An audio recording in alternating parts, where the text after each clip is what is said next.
right, so we are reading chapter 18 today of the Brain Saver by Medical Media. This chapter is viruses and viral waste matter, and it starts with bullet points of common herpeptic family viruses. First bullet point, over 60 varieties, most of them undiscovered, of Epstein-Barr virus or EBV. Over 30 varieties, all but one undiscovered, of shingles. Multiple varieties of human herpes virus HHV 6, HHV 7, and HHV 8. Multiple varieties of the undiscovered HHV 9, HHV 10, HHV 11, 12, 13, 14, 15, and 16. Over 20 varieties, all but one undiscovered, of the cytomegalovirus CMV. Over 100 varieties of herpes simplex virus, HSV 1 and 2, viral waste matter, byproduct neurotoxins, dermatoxins, and viral corpse from the above herpes family viruses. Next is the common fever respiratory viruses, which include COVID and influenza or the flu. And now it looks like we get into the reading. Viruses are in our lives much more than anyone realizes. It's not just the standard cold and flu symptoms that signal a virus or the symptom of flu and COVID we see on the news. So many people walk around with low-grade infections from the herpeptic viruses listed in the bullet points above without knowing it. Because much of the time, detecting them is beyond the capabilities of current medical testing. The medical world doesn't yet link the multitudes of autoimmune conditions and symptoms with chronic viral infections. Or someone can harbor a virus without exhibiting symptoms. Herpeptic family viruses want the host to remain alive. These viruses do not have an end goal of trying to extinguish a person. Viruses such as flu and COVID do have an end goal of trying to extinguish the person. Wait, what? Hold on. Herpeptic family viruses want the host to remain alive. The viruses do not have an end goal of trying to extinguish a person. Viruses such as flu and COVID do have an end goal of trying to extinguish the person. They have been manufactured to do so. Of course, weak versions of the flu and COVID rarely succeed in this programming that was created through manufacturing. Flu and COVID viruses do not stick around long inside the body after they've been conquered by the immune system. They either conquer you or your immune system conquers them. Herpes family viruses maneuver around the body, staying alive, eluding the immune system, creating a situation of having to live with these viruses for a lifetime unless we learn how to put them in dormancy or eradicate them from our bodies. When someone is in an active viral infection stage, they're contagious, and that means it's easy for us to pick up the virus too. Because herpeptic viruses so often fly under the radar, we may not know if someone we're around has a virus. And since symptoms are, 1, frequently delayed due to a viral incubation period, and 2, often not identified as viral by the current medical model, we may not know we've contracted a virus. With some herpeptic viral varieties, we have to be exposed to infected blood to become infected ourselves. With some newer viral mutations, we can contact the viruses from exposure to saliva, tears, mucus, and other bodily fluids, or from touching certain viral pustules that present on the skin. It's even possible to get one of these herpeptic viruses at conception from your parents and live with it unknowingly until the virus is given just the right triggers later in life to interfere with your health. In Chapter 4, your viral brain, and Chapter 6, your inflamed cranial nerves, we explored just how these herpeptic viruses, such as EBV and shingles, interfere with your brain and nervous system. You'll discover more details throughout part IV, I don't know, like 5 maybe. Brain invasion in part V, I think that's 5, I don't know. Your pain and suffering enlightened. Any virus can interfere with the brain in its own specific way. For example, flu and COVID viruses affect the brain through fever and blood toxicity. Flu and COVID can damage the kidneys, causing backup of toxins in the blood that eventually enter the brain.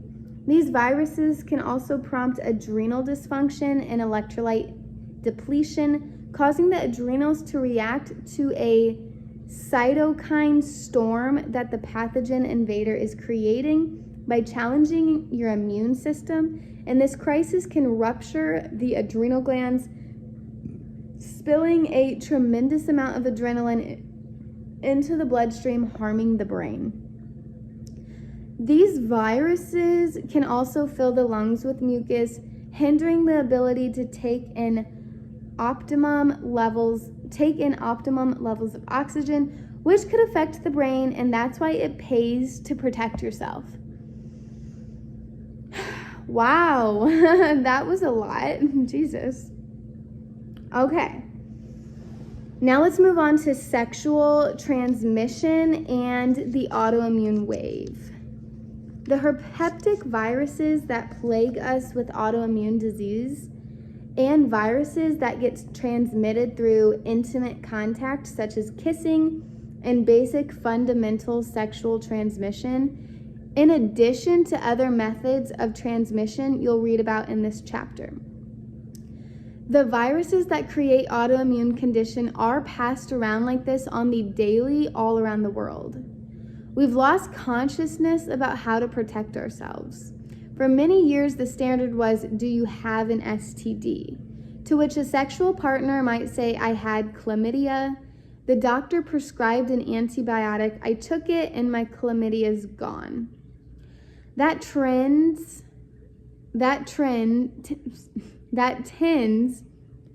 to be the extent of what people worry about with STDs. They know herpes simplex 2, genital herpes, is a concern, yet they don't ask for the test results from a partner, even though they should, because herpes simplex 2 can actually be discovered through a blood test in many cases. People are concerned about HIV, although nowadays it's uncool to even think about asking someone you're about to have sex with if they've been HIV tested, especially if you're falling in love or trying to make something work with a brand new partner. We're in a sex positive time. Is it done responsibly? We live in a world where people aren't entirely mindful or informed.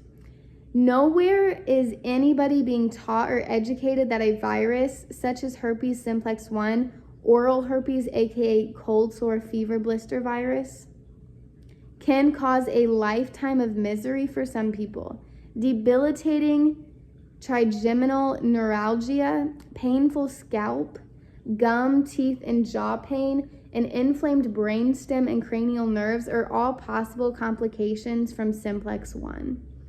It's not even simply contracting herpes simplex 1 that's the only concern. What if you're contracting What if you're contracting simplex 1 over and over again from different people, meaning that you're picking up different mutations of simplex 1? Some strains have been altered by the pharmaceutical antivirals those people took to suppress symptoms. Some of these herpes simplex 1 varieties and mutations have different intelligences and strengths because they've been in different people with different immune systems taking different medications. This isn't a campaign on whether someone should be sex positive, intimate with others, searching for the love of their life, or on the dating scene. This is about supporting someone, educating them so they can protect themselves, and if they do get sick, they have a way to heal it. Someone may have intimacy with many partners and be lucky only to contract a mild form of EBV or a mild form of herpes simplex 1. Another person may have intimacy with only one partner, yet contract more than one variety of EBV, CMV, herpes simplex 1, HHV6, and shingles because maybe that partner has picked up multiple viruses from being intimate with many people. This also isn't about living in a box, being fearful about the search for love. Say you've had a decade of relationships, gathered multiple viruses, and now want to heal with the right tools and information so you can recover, become strong, and then pursue a new relationship. Moving forward is about healing past viral infections, strengthening your immune system, protecting yourself and your brain, being mindful, and erring on the side of caution when you can. Starting fresh is about knowledge and wisdom on better ways to navigate through life. You don't have to feel pressure to quickly jump into something. Even if passion is taking over, you can get methodically think about things a little more with a new knowledge and wisdom in hand. There's a herpes explosion right now among people coming out of long-term relationships. They've been part of a long-term couple that breaks up or divorces, and then they meet someone who's been on the dating scene for a really long time. The older the new partner is, the more partners they've likely had, which means the more bugs and strains they've likely picked up along the way. And the more you want to make sure they've been herpes tested or inquire if they are on medications for herpes or have a history of herpes. We have two problems here. One, it's uncool to even think that the person you're courting could have bugs. And two, it's uncool to ask them if they have bugs. It's understandable if it's hard to even ask someone if they have a symptom. It's still worth doing. How do they feel? What's their health? What the hell? What's their health history like? A lot of people are so sex positive, they don't get to know a partner. Also, on the dating scene, there are people who are treating their herpes with medications to suppress it, and they're not telling anyone they're dating. Asking them takes it to a place where if they are on medications like valacloravir for herpes breakout, they may be more inclined to tell you.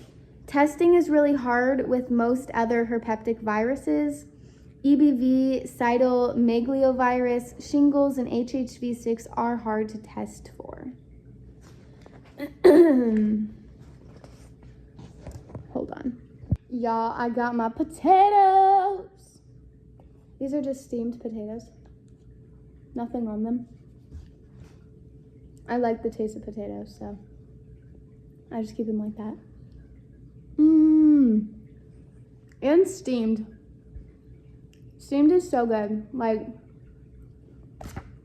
if I do baked, because I love baked potatoes, but if I do baked and cut them up like fries in the oven, I feel this like intense craving for salt because I feel like baking them loses their flavor.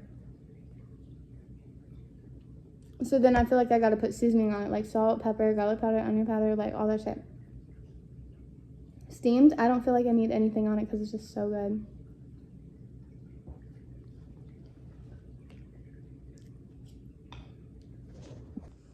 You could have EBV and it may not show up on certain tests.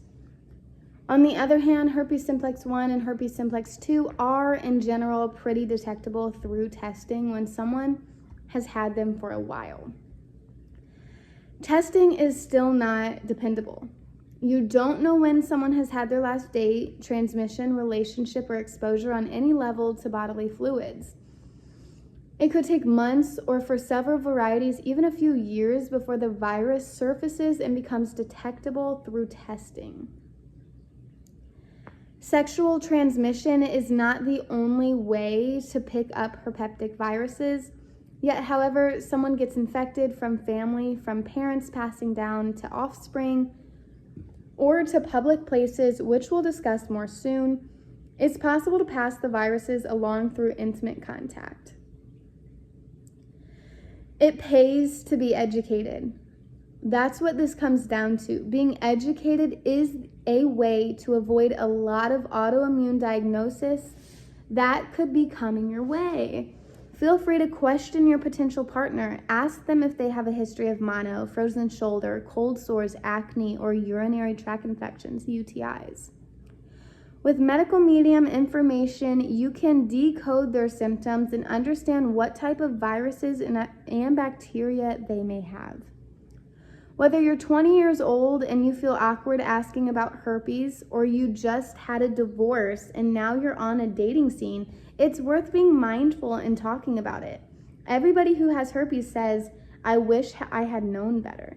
Meanwhile, nobody who's sick with autoimmune disease from EBV, CMV, shingles, or another herpetic virus they picked up through intimate contact even gets to say, "I wish I knew better." Because they're still in the dark about why they're sick.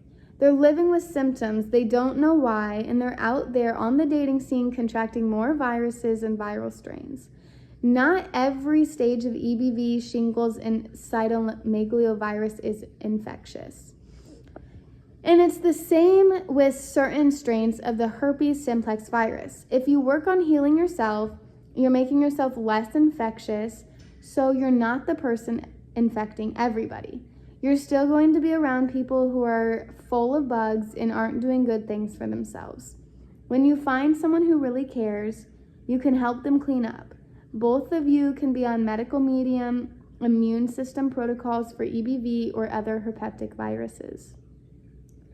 While herpes simplex 1 and 2 are different beasts, it's still the same approach. It's all about building yourself up, strengthening your immune system, putting any viruses into dormancy, and healing yourself so you can be in a much better place. So I think I'm gonna stop there because the next paragraph to tackle is about public restrooms. And I'm just not ready quite yet. Like, let me get another day. Oh, this is so gross. I avoid public restrooms like the freaking plague, but sometimes I gotta use it. Like, I literally would rather go outside in the parking lot, which I've done, like, because I don't want to contract something. Like, I don't want to touch the stall door. I wouldn't dare sit on the toilet. Now that's crazy. I would not dare sit on the toilet. I haven't done that since I was probably a child, like a young child. I haven't dared sit on a toilet. It don't matter where I am. I don't even sit on my friends' toilets. I don't know if they even know that about me. I've never sat on a friend's toilet ever, and I never will. I just don't know. We're not close like that. I don't want to sit on what you sit on. Like, I don't want to touch your butt. You know what I mean? And I don't even know what they all have. And in a public restroom, like, I don't want to touch the sink. I don't want to touch the paper towel dispenser. I don't want to do any of that. No, ma'am. Anyway. Ew. Okay. I can't. I'm gonna read this tomorrow, you guys. Peace out.